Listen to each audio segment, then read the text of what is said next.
ತಮ್ಮ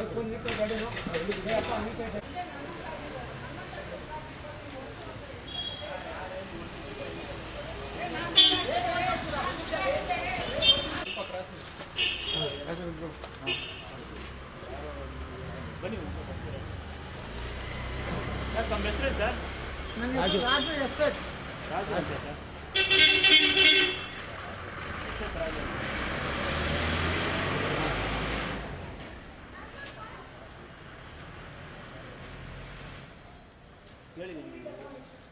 ಅಯ್ಯೋ 100ಕ್ಕೆ 100 ನಮಗೆ ನನ್ನ ಮನೆನ ಅನ್ನೋದೇ ಗೊತ್ತಾಗ್ತಾ ಇಲ್ಲ. ಹಂಗೆ ಮಾಡಿದ್ದಾರೆ ಒಳಗಡೆ ಎಲ್ಲ.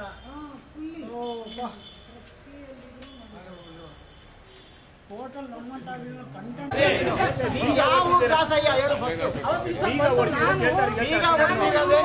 ಬಾಗ್ಲು ಹೊಡೆದಿರೋದೇನೆ ಇದು ಯಾವನ್ ಮಾಡಿದ್ದು? ನೀವೇ ಮಾಡಿರೋದು, ಇನ್ಯಾರು ಮಾಡಿರೋದು? ಸತ್ತು ನೀವೇನು ವಾರಸ್ದಾರ? ನೀವು ಬೆಳೆದವರ? ನೀವು ನಾನು ವಾರದಾನ ಹೇಳ್ತಲ್ಲ ಸರ್, ನೀವು ವಾರದ ನಂಗೂ ಇದ್ದಿಲ್ಲ. ಬೀಗ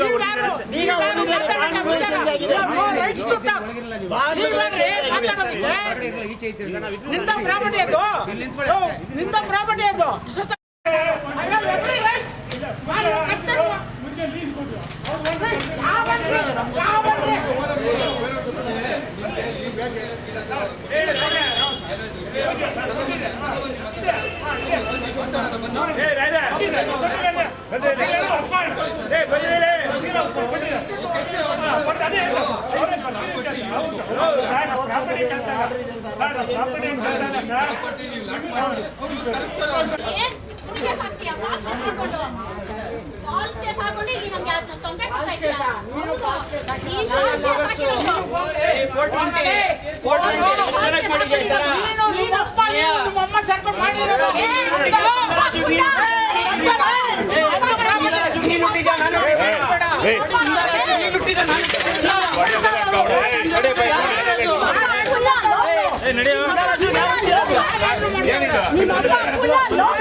ಕೈ ಮಾಡ್ಸೋದಲ್ಲ ಅದಕ್ಕೆ ನನ್ನ ಮೇಲೆ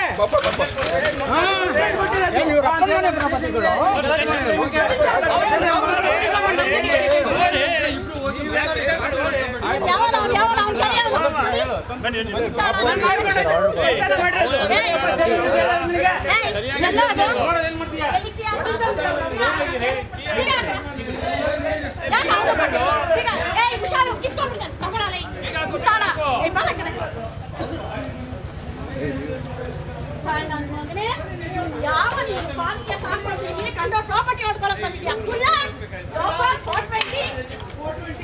420 ನನ್ನ ಮಗನೇ 420 ಆಟ ಆಡ್ತೀಯಾ? ಅಲ್ಲ ಒಂದು ನಿಮಿಷ. ಆಟ ಬನ್ನಿ ಸುಮ್ಮನೆ.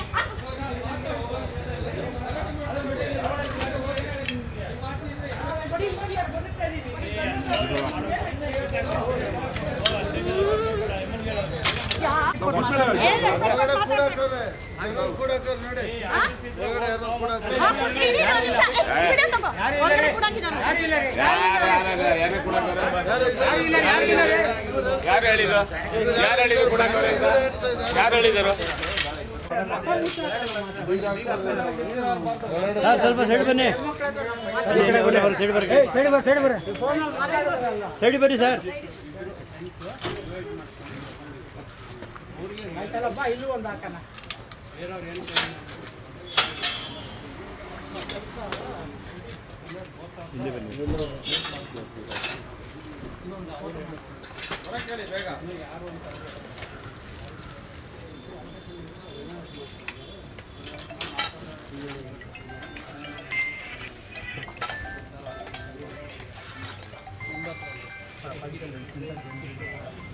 ನಾಳೆ ಕೋರ್ಟಲ್ಲಿರೋ ಕೇಸ್ ಅಷ್ಟು ಧೈರ್ಯವಾಗಿ ಬಂದು ಮಾಡ್ತಾರೆ.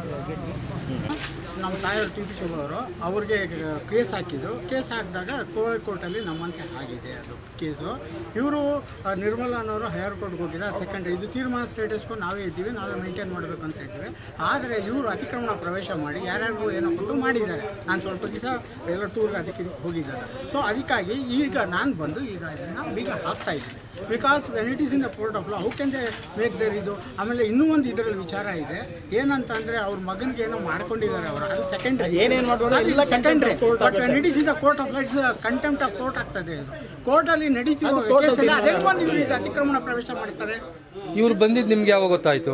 ಈಗ ಊರಿಂದ ಬಂದಾಗ ನಾನು ಒಂದು ವಾರದಿಂದ ನಾವು ನಾನು ಹೋಗ್ತಾ ಇದ್ದೀವಿ. ಸ್ವಲ್ಪ ಟೂರಲ್ಲಿ ಹೋಗಿದ್ದೆ ನಮ್ಮ ಮಿಸ್ಸಸ್ ಊರಿಗೆ ಅವ್ರಿಗೆಲ್ಲ. ಈಗ ಒಂದು ವಾರದಿಂದ ನಾವು ಪ್ರಯತ್ನ ಪಡ್ತಾ ಇದ್ದೀವಿ. ಯಾರಿರೋ ಆಕ್ಯುಪೇಷನ್ ಈಗ ನಾನು ಹಾಕ್ತಾ ಇದ್ದೀನಿ ಅಷ್ಟೇ ಸರ್. ಇಲ್ಲಿ ಇರೋದು when it is in the court of law let it be decide. But ಆತ ಸ್ಟೇಟಸ್ಗೂ ಮೇಂಟೈನ್ ಮಾಡಿ ನಮ್ಮದೇ ಇದು ಅಂತ ಲೋಯರ್ ಕೋರ್ಟಲ್ಲಿ ನಮ್ಮಂತ ಆಗಿದೆ.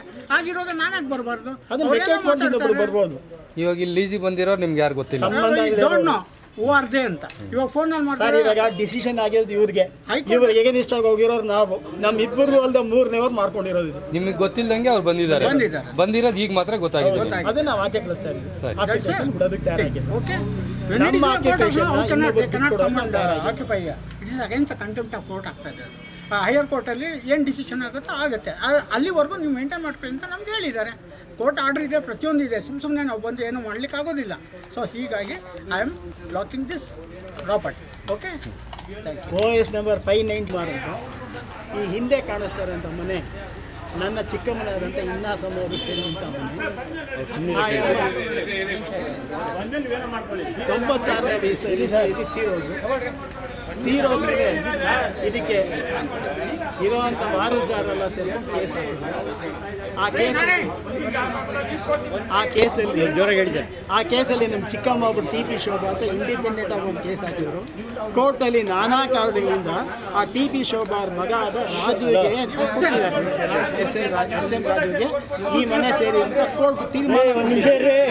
ಈ ಕೋರ್ಟ್ ತೀರ್ಮಾನ ನಮ್ಗೆ ಒಪ್ಪಿಗೆ ಆಗಿಲ್ಲ ಅಂತ ನಾವು ಮೇಲೆ ಹೈಕೋರ್ಟಲ್ಲಿ ಇದು ಇರೋಂಥ ಚೋಟದಲ್ಲಿ ಇವರು ಆಗಲಿ ಅತಿಕ್ರಮಣ ಪ್ರವೇಶ ಮಾಡಿಲ್ಲ, ಮನೇನೂ ಬದಲಾವಣೆ ಮಾಡಿಲ್ಲ, ನಮಗೂ ಏನು ಮಾಡೋಕ್ಕೆ ಬಿಟ್ಟಿಲ್ಲ. ಹಂಗೆ ಕಾಪಾಡ್ಕೊಂಬರೋವಾಗ ಇನ್ಯಾರೋ ಒಂದು ವ್ಯಕ್ತಿ ನನ್ನದು ಇದು ನನ್ನ ಹೆಸರಿಗೆ ಬಿಲ್ ಆಗಿದೆ, ನನ್ನ ಹೆಸರಿಗೆ ಪತ್ರ ಆಗಿದೆ ಅಂತ 1994ರಲ್ಲಿ ನಮ್ಮ ಚಿಕ್ಕಮ್ಮ ನನ್ನ ಪತ್ರ ಮಾಡ್ಕೊಟ್ಕೊಂಡು ಅಂತ ಬಂದು ಏನೋ ಮಾಡ್ಕೊಂಡು ಮನೆ ಸೇರ್ಕೊಂಡಿದ್ದಾಳೆ. 4 ವರ್ಷದಿಂದ ಲೀಸ್ ಹಾಕ್ಕೊಟ್ಟಿದ್ದಾಳೆ. ನಮಗೆ ಗೊತ್ತಿಲ್ಲ ಈ ವಿಚಾರ. ಇವಾಗ ಗೊತ್ತಾದಾಗ ನಾನು ಇವರೆಲ್ಲ ಬಂದು ನೋಡಿದಾಗ ಅತಿಕ್ರಮಣ ಪ್ರವೇಶ ಆಗಿದೆ. ನಾವು ಬೀಗ ಹಾಕ್ಕೊಳ್ತಾ ಇದ್ದೀವಿ ನಮ್ಮ ಆಸ್ತಿಗೆ.